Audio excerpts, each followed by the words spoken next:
El Niño. I know you've heard me talk about that almost nonstop this summer, but we sent our own Monica Logronio out to the National Weather Service to kind of dig in there and see what this El Niño is. And you had some pretty good information there, Monica, and some encouraging news.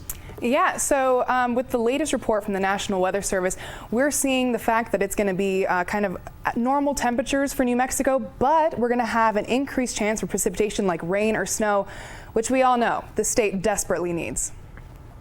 When we see El Niño, we tend to get excited here in New Mexico because it does usually imply more winter precipitation. The Climate Prediction Center is reporting an El Niño winter for New Mexico for the first time in 4 years. That usually means near normal temps for our state. But let's start with the basics. What is El Niño? It seems to be a household name, but nobody really knows what it is.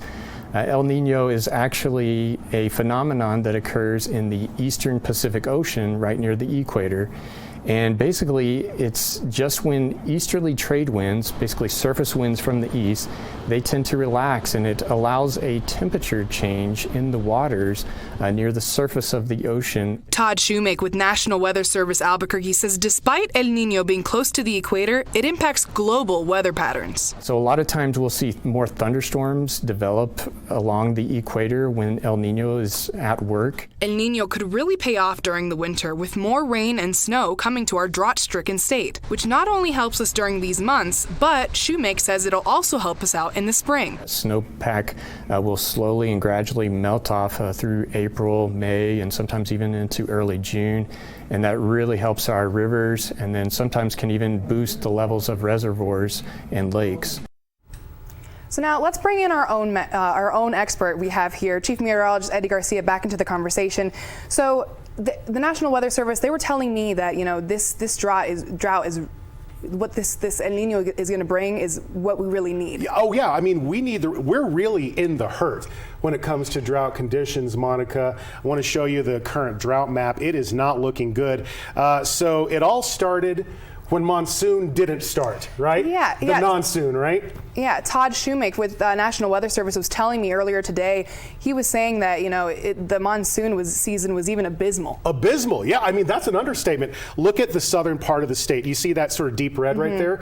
That indicates the two worst categories of drought. We were not there at the beginning of monsoon, so it's an uphill battle. The El Niño really needs to produce a lot of precipitation this winter. Okay, and then when could we start seeing the effects of El Niño? And we're talking in averages here. So generally it starts in the depth of winter. So we're talking around January. And interestingly, the snowpack, which helps us beat the drought, it's like think about it as a savings account for snow. It melts in the spring. A lot of that snowpack is generated between January into even the beginning of May. So El Niño usually, on average, produces some good precipitation for those times. So hopes are high. All right, Eddie, thank you so much.